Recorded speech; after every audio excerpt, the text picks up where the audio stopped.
Radiação beta, gama e alfa. Radiação beta é a que possui carga negativa, por isso se assemelha aos elétrons. Os raios beta são mais penetrantes e menos energéticos que as partículas alfa. Conseguem atravessar o papel alumínio, mas são facilmente esbarrados por pedaços de madeira.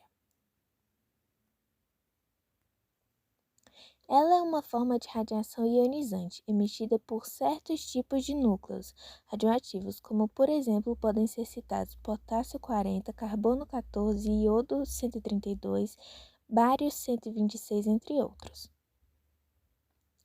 Quem criou foi Ernest Rutherford, foi um grande físico e químico. Ele é responsável pela descoberta das partículas alfa e beta.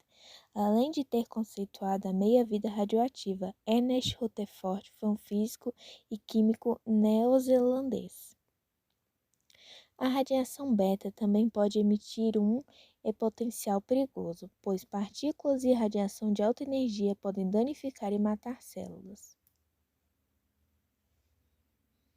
Radiação gama. A radiação gama é ionizante e pode causar danos sérios aos organismos vivos, como o surgimento de tumores. A radiação gama atravessa o corpo e deforma as células de tal maneira que em inúmeras vezes é fatal, além do surgimento de doenças. Importância da radiação gama. Os raios gama podem destruir tumores de remoção completa, reduzindo os riscos cirúrgicos, podendo usar a radiação gama para irradiação de alimentos, como os vegetais, matando os micro-organismos que reduzem a validade.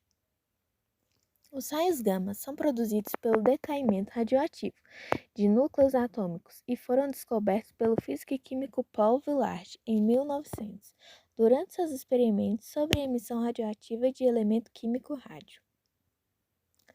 O uso da radiação gama deve ser feito com cautela e segurança, em razão de sua grande capacidade de penetração. A radiação gama é ionizante e pode causar danos sérios aos organismos vivos, como o surgimento de tumores. A radiação alfa é emitida pelo núcleo com uma velocidade média de aproximadamente 20.000 km por segundo, o que representa 5% da velocidade da luz. Na realidade, as radiações alfa são partículas pesadas, compostas de 2 prótons e 2 nêutrons. Como o núcleo do átomo hélio, visto que os prótons são partículas positivas e os nêutrons não possuem carga, as emissões alfa são partículas de carga positiva, podendo ser representadas da seguinte forma: 24A.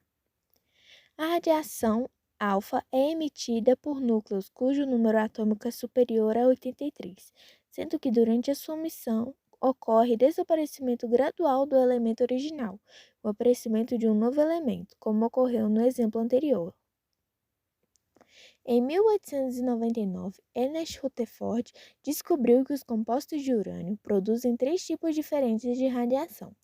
Ele separou as radiações de acordo com seu poder de penetração e chamou as radiação alfa, beta e gama.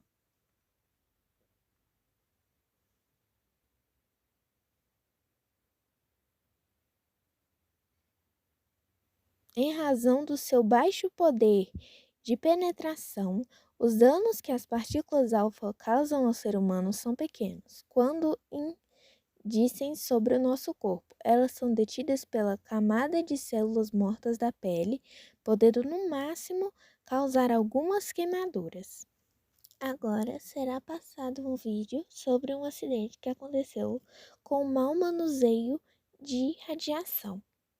Hoje a gente vai falar do maior acidente radioativo do Brasil e de como estão hoje os locais afetados. Em 1987, na cidade de Goiânia, 2 homens entraram num prédio que abrigava uma clínica de radiologia, que havia se mudado dali. Lá encontraram uma máquina abandonada. A máquina foi levada até a casa de um deles e desmontada, e depois disso levada até um ferro velho para ser vendida. Durante a noite, um brilho azul intenso saindo da máquina chamou a atenção do dono do ferro velho. O brilho despertou curiosidade em familiares e vizinhos, e várias pessoas tiveram contato direto com esse pó. O que eles não sabiam é que o lindo brilho azul que saía do pó de dentro da máquina era na verdade algo super radioativo. Foi aí que começou o maior acidente radiológico do mundo fora de uma usina nuclear, o caso do Césio-137. A ação do vento ajudou a espalhar as partículas, contaminando o solo, plantas e animais. Pessoas que tiveram contato com o pó e foram até hospitais públicos da região acabaram contaminando também esses locais. O governo demorou cerca de 15 dias para descobrir a situação e tomar as primeiras providências. Uma triagem no estágio olímpico foi feita a fim de identificar a radiação em outras pessoas. De acordo com o site Brasil Escola,